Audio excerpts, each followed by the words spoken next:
Good evening to all of you. Welcome to all in this 9th class special live session. सभी को नमस्ते, राधे राधे। हम लोग important questions का रिवीजन कर रहे हैं। इसमें कुछ क्वेश्चन एनसीईआरटी के भी हैं और कुछ एक्स्ट्रा भी हैं।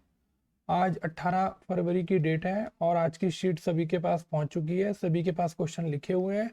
आइए आज की शीट का फर्स्ट क्वेश्चन शुरू करते हैं। Curved surface area of cylinder.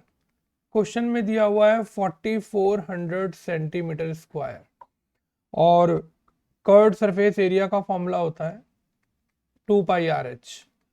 ठीक है, ये हमारी पहली इक्वेशन तैयार हो गई क्योंकि ना मुझे रेडियस मालूम है ना हाइट मालूम है। आल्सो गिवन, और देखिए क्वेश्चन के अंदर क्या दिया हुआ है। आपको दिया हुआ है सर्क्यूमफ्रेंस ऑफ बेस ऑफ सिलेंडर। कितना दिया हुआ है 110 सेंटीमीटर और सर्क्यूमफ्रेंस का फॉर्मूला सब बच्चे जानते हैं 2 पाई आर। बताइए सर्कुलर बेस का जो सर्क्यूमफ्रेंस होता है वो 2 पाई आर होता है। कितनी इक्वेशन हो गई? 2 इक्वेशन हो गई। क्या करें, इक्वेशन 1 को इक्वेशन 2 से डिवाइड कर देते हैं। इक्वेशन 1 अपॉन इक्वेशन 2 कैसे पता चलेगा कि डिवाइड कर देते हैं? आप जरा चेक करिए आपको आंसर क्या निकालना है और आपको दिखाई भी दे रहा होगा कि कितनी इजीली हमारा जो है आंसर आने वाला है। ये देखो, ठीक है, दोनों इक्वेशन को मैंने डिवाइड किया। 2 से 2 कैंसिल, पाई से पाई, आर से आर, 1 0 से 1 0 कैंसिल हो गई। बताइए यहाँ केवल h बच गया और 11 का टेबल 44 पर चलाइए 4 जा और साथ में एक 0 और हाइट आ गई हमारे पास 40। ठीक है, सेंटीमीटर।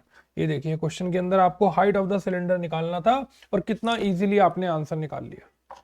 बच्चे पता क्या करते हैं, पहले आर निकालते हैं फिर फर्स्ट इक्वेशन में पुट करते हैं, समय खराब करते हैं। देखिए कितनी बढ़िया ट्रिक है, दोनों इक्वेशन को डिवाइड करते ही आपके पास क्वेश्चन का आंसर आ गया 40 centimetre.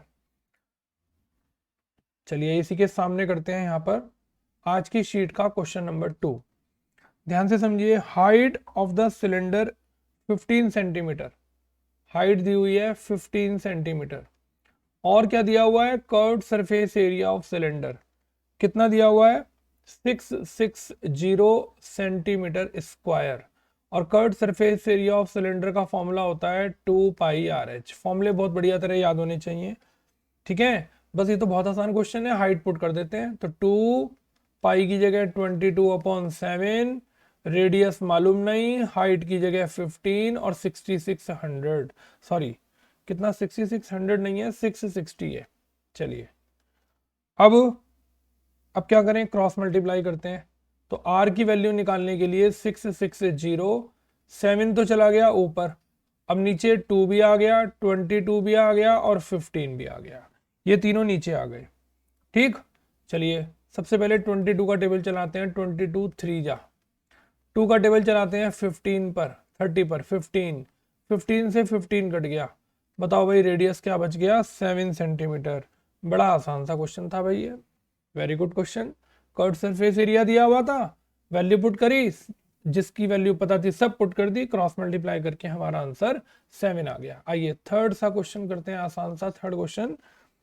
Volume of cylinder of height 7 centimetre. अब की बार वॉल्यूम दिया हुआ है सिलेंडर का और वॉल्यूम ऑफ सिलेंडर क्वेश्चन के अंदर दिया हुआ है, चेक करिए कितना 567 पाई।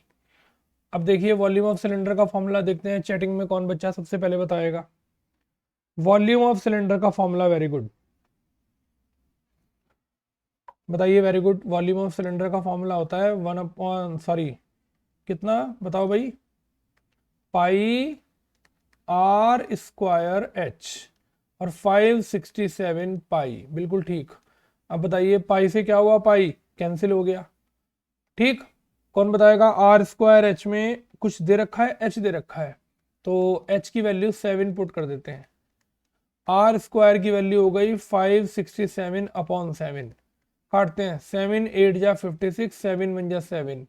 अब आर के ऊपर से स्क्वायर हटाते हैं, 81 का अंडर रूट आ गया और 81 का अंडर रूट आ गया 9 सेंटीमीटर। और ये क्वेश्चन का आपके अभी तो रेडियस आ गया, सॉरी हमें तो अभी कुछ और भी निकालना है। ठीक है, रेडियस आ गया, देयरफॉर बताओ भाई क्या निकालना है क्वेश्चन के अंदर। क्वेश्चन के अंदर curved surface area of cylinder निकालना है। तो curved surface area of cylinder का फॉर्मूला होता है 2πRH। पाई की जगह 22/7। अभी अभी आपने रेडियस 9 निकाला और हाइट दी हुई है 7। देखो 2π रेडियस की जगह 9 आपने अभी अभी फाइंड किया, आपके सामने है, और हाइट क्वेश्चन में गिवन है।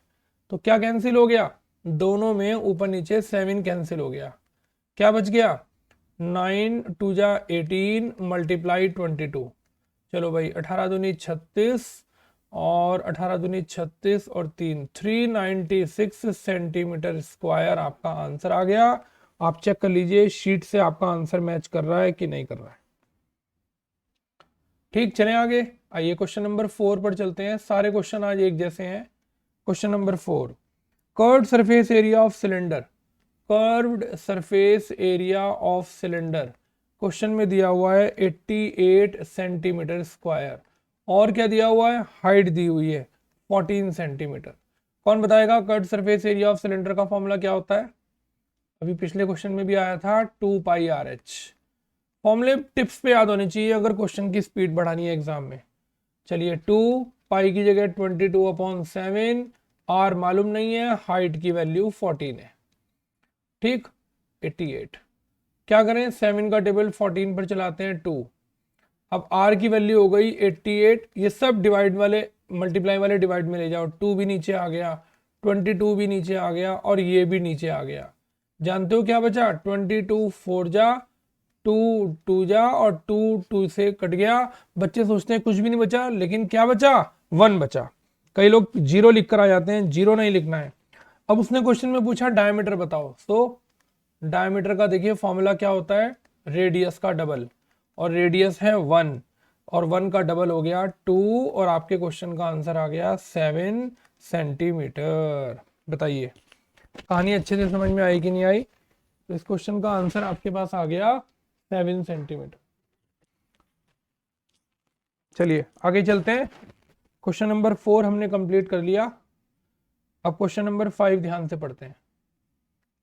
लीजिए क्वेश्चन नंबर 5 क्या लिखा हुआ है, 0.24 244 2444 244, पहले 2 बार 4 फिर 3 बार 4 और उसके बाद 4 बार 4 फिर 2, और देखो आगे क्या लगा हुआ है, डॉट डॉट डॉट। अब देखिए ये ना पैटर्न रेगुलर नहीं है, ये जो नंबर लिखे हुए हैं पहले 1 4 आया, फिर 2 आ गए, फिर 3 आ गए, फिर 4 आ गए, फिर 5 आ जाएंगे, ऐसे पैटर्न रेगुलर नहीं है, कभी पैटर्न इर्रेगुलर है। और जब भी इर्रेगुलर पैटर्न होता है तो ऐसे नंबर को हम लोग क्या बोलते हैं, इर्रेशनल नंबर बोलते हैं। ये देखिए अगर पैटर्न रेगुलर होता ना तो ये रेशनल होता, इर्रेशनल को हम लोग फ्रैक्शन में चेंज नहीं कर सकते। आइए सेकंड पार्ट पढ़ के देखते हैं, सेकंड पार्ट का क्या आंसर है। 0.320 320 320 320 dot dot dot dot dot. आप देख रहे हैं पैटर्न में 320 320 पैटर्न में एक ही नंबर, तीनों नंबर एक साथ बार बार रिपीट हो रहे हैं, तो ये पैटर्न बिल्कुल क्या हुआ, रेशनल नंबर हुआ। जिसे आप फ्रैक्शन में चेंज कर सकते हैं वो रेशनल, और जो इर्रेगुलर पैटर्न है और dot dot dot dot dot खूब इनफाइनाइट तक जा रहा है, इसे आप फ्रैक्शन में चेंज नहीं कर सकते हैं, इसलिए ये नंबर क्या होगा, इर्रेगुलर होगा, इसलिए ये इर्रेशनल हुआ। और ये देखो 320 320 320 एक्स मान के दोनों तरफ 1000 से मल्टीप्लाई, याद है ना बार वाला क्वेश्चन, देखो बार ही तो है ये 320 320, और फ्रैक्शन में चेंज हो जाएगा। रेगुलर पैटर्न में अगर डॉट डॉट डॉट लगी हुई है, इनफाइनाइट तक रिपीट हो रहा है रेगुलर पैटर्न में, तो रेशनल है, और इर्रेगुलर पैटर्न है तो इर्रेशनल है। ठीक है, अब आइए इस क्वेश्चन को दोबारा पढ़ते हैं। 24 244 244 2 4 टाइम्स 4 2। अब देखिए जरा सोचकर बताइए, क्या मैंने आगे डॉट डॉट डॉट डॉट लगाई, नहीं लगाई, इसका मतलब मैं इसका पॉइंट हटाऊंगा और इसके बाद जितने भी नंबर होंगे नीचे उतनी जीरो आ जाएंगी, तो मैं इस नंबर को फ्रैक्शन में चेंज कर सकता हूं। अब पैटर्न चाहे रेगुलर हो चाहे इरेगुलर, लेकिन ये डॉट डॉट डॉट लगी तो नहीं हुई और ये इनफाइनाइट तक तो नहीं जा रहा। आप ये फर्स्ट पार्ट और थर्ड पार्ट को ध्यान से कंपैरिजन करिए। फर्स्ट पार्ट में पैटर्न इरेगुलर इनफाइनाइट तक जा रहा है इसलिए इरेशनल है, लेकिन थर्ड पार्ट में पैटर्न इरेगुलर है, होने दो, इससे हमें क्या, बस पॉइंट हटाएंगे, नीचे जितने नंबर होंगे सामने पॉइंट के बाद उतनी जीरो नीचे लगा देंगे, तो जिसे हम फ्रैक्शन में चेंज कर सकते हैं वो नंबर क्या हुआ, रेशनल हुआ। रटना नहीं है, रटोगे तो सारा काम खराब हो जाएगा, रटना नहीं है, ठीक है। चलिए फोर्थ पार्ट पर चलते हैं। 2.625 625 dot dot dot dot dot, बताइए 625 625 625 625 बार आ जाएगा, फिर दोनों तरफ 1000 से मल्टीप्लाई करेंगे, फ्रैक्शन में चेंज कर देंगे, और पैटर्न रेगुलर है लेकिन इनफाइनाइट तक जा रहा है। देख लीजिए सेकंड पार्ट की तरह पैटर्न रेगुलर है लेकिन इनफाइनाइट तक जा रहा है, तो नंबर क्या हुआ, ये भी नंबर रेशनल हुआ। ठीक है, समझ में आ गया सबको। इरेगुलर पैटर्न है, डॉट डॉट डॉट लगी हुई है, इनफाइनाइट तक जा रहा है तो इरेशनल है। चाहे पैटर्न रेगुलर हो चाहे इरेगुलर, लेकिन अगर डॉट नहीं लगी हुई है इसका मतलब कितने नंबर है काउंट कर सकते हैं, उसे फ्रैक्शन में चेंज कर सकते हैं। पैटर्न अगर रेगुलर है और इनफाइनाइट तक जा रहा है तो नंबर रेशनल है, ये देखिए। चलिए आज की शीट का बड़ा इंपॉर्टेंट क्वेश्चन है, क्वेश्चन नंबर 6, खूब पेपरों में आता है। आइए इसको स्टार्ट करते हैं। 3√2 अपॉन √3 प्लस √6 और माइनस का 4√3 अपॉन √6 प्लस √2 और तीसरा नंबर है प्लस के √6 अपॉन √2 प्लस √3। आइए पहले एक वाला पैटर्न सॉल्व करते हैं। 3√2 अपॉन √3 प्लस √6, कौन बताएगा इसका कॉन्जुगेट क्या होगा? इसका कॉन्जुगेट होगा √3 माइनस √6। जो भी नीचे साइन लेते हैं उसका उल्टा ले लेते हैं, ये देखो। अब 3√2 लिखते हैं बाहर और ब्रैकेट में लिखते हैं √3 माइनस √6 और नीचे √3 को √3 से, क्योंकि आपको आइडेंटिटी नजर आ रही होगी a plus B A minus B की, तो √3 को √3 से और √6 को √6 से। चलिए ऊपर 3, जरा √2 को अंदर मल्टीप्लाई कर दो, ये हो गया √6 और √2 की √6 से करेंगे तो रूट कितना आएगा 12। नीचे कौन बताएगा, √3 का स्क्वायर 3 और √6 का स्क्वायर 6, तो ये बच गया 6। अब बताओ भाई कौन बताएगा 12 के अंडर रूट क्या होता है? 12 का अंडर रूट होता है 2√3। ठीक है, नीचे बच गया माइनस का 3, 3 से 3 काट दो, ये बच गया √6 माइनस का 2√3 अपॉन, देखो 3 से 3 कट गया, नीचे माइनस का 1 बच गया। ठीक, अब इस -1 को +1 करने के लिए ऊपर माइनस का साइन कॉमन ले लो। बताओ भाई ऊपर माइनस का साइन कॉमन लेंगे तो 2√3 तो प्लस का हो जाएगा और √6 माइनस का, और नीचे वाले माइनस से ये वाला माइनस क्या होगा, कैंसिल हो जाएगा। जब भी आपको नीचे का माइनस हटाना हो ना तो ऊपर साइन माइनस का कॉमन ले लो। ये देखो आप -1 को जब ऊपर ले जाओगे तो √6 माइनस का हो जाएगा और ये माइनस मिलकर प्लस का हो जाएगा। आइए अगले वाली टर्म सॉल्व करते हैं। 4√3 नीचे लिखा हुआ है √6 प्लस √2, तो चलिए √6 माइनस √2 कॉन्जुगेट से ऊपर नीचे इसकी मल्टीप्लाई करते हैं। माइनस का साइन चल रहा है, ध्यान रखिएगा। 4√3 ब्रैकेट में √6 माइनस √2, नीचे तो 100% आइडेंटिटी लगनी है, a plus B A minus B, यानी कि a स्क्वायर माइनस का b स्क्वायर।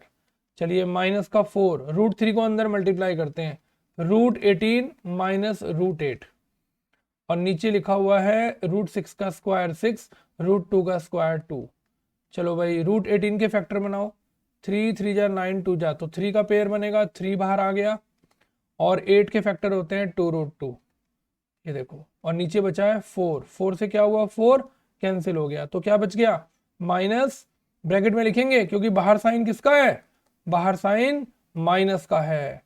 अब बताओ अंदर का साइन माइनस के 3√2 और माइनस माइनस प्लस का 2√2 हो गया। देखो ध्यान से, कॉन्जुगेट से किया, बाहर माइनस का 4, 4 से नीचे कट गया, और जो अंदर बाहर √3 था उसके अंदर मल्टीप्लाई करके फैक्टराइज किया, और ये देखिए अंदर माइनस माइनस प्लस। चलिए तीसरा नंबर ले लेते हैं। ऊपर है √6, नीचे है √2 प्लस √3। लो भाई इसका कॉन्जुगेट कौन बताएगा? √2 माइनस √3, √2 माइनस √3, ऊपर बच गया √6 और ब्रैकेट में √2 माइनस √3। नीचे देखो एक प्लस है एक माइनस, तो a को a से a स्क्वायर और b को b से b स्क्वायर। √6 की √2 से मल्टीप्लाई करो √12, √6 की √3 से करो √18 और नीचे बच गया √2 का स्क्वायर 2 और √3 का स्क्वायर 3। ठीक है, 12 के फैक्टर कौन बच्चा बताएगा? 2 2 जा 4 3 जा तो 2√3 और 18 के फैक्टर होते हैं 3√2। नीचे बच गया -1।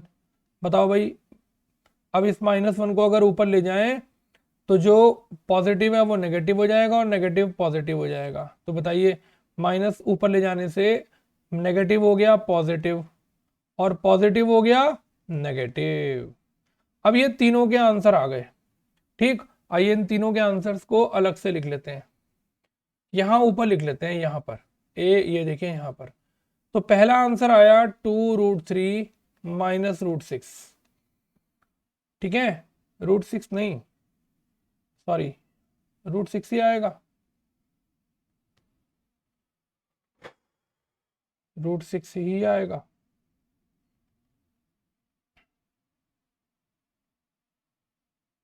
ये √6 छूट तो नहीं गया? √6 √12 और √18, ये हो गया 2√3 3√2। चलो चेक करते हैं, आगे आएगा माइनस का 3√2 और प्लस का 2√2। √2 नहीं आएंगे, दोनों कहीं गड़बड़ हो रही है, कहीं गड़बड़ हो रही है, ये √2 नहीं आएगा।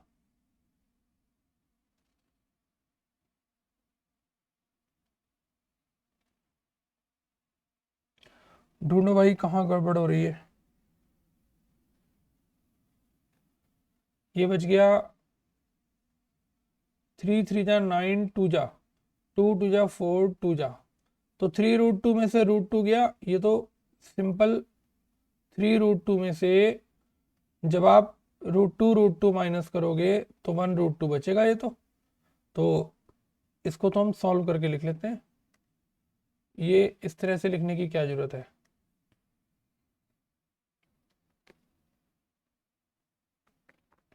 ये गलती हो गई, अरे अरे अरे अरे अरे अरे, ये √6 आएगा।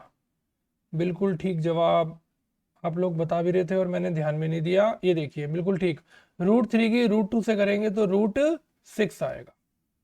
ये देखिए, तो यहाँ पर √6 आएगा, √6, और ये हो गया 3√2 माइनस माइनस प्लस का √6। तो लिख देते हैं माइनस का 3√2 और प्लस का √6 और प्लस का 3√2। आप लोगों का बताने के लिए बहुत बहुत धन्यवाद। चलिए अब सॉल्व करते हैं, देखते हैं कौन कौन से नंबर कट रहे हैं। 2√3 प्लस का और माइनस का कट गए। चलो भाई, और देखो माइनस के √6 से प्लस का √6 कट गया, और देखो माइनस के 3√2 से प्लस का 3√2 कट गया। बताओ भाई क्या आंसर आया? आपका आंसर आया 0। ये लीजिए, ये इस क्वेश्चन का आंसर हो गया। ये पहले वाले का आंसर है, बीच में माइनस था तो अंदर माइनस माइनस प्लस हो गया और नीचे -1 कॉमन, -1 हटाया तो नेगेटिव पॉजिटिव हो गया, पॉजिटिव नेगेटिव हो गया, सारी टर्म कट गई।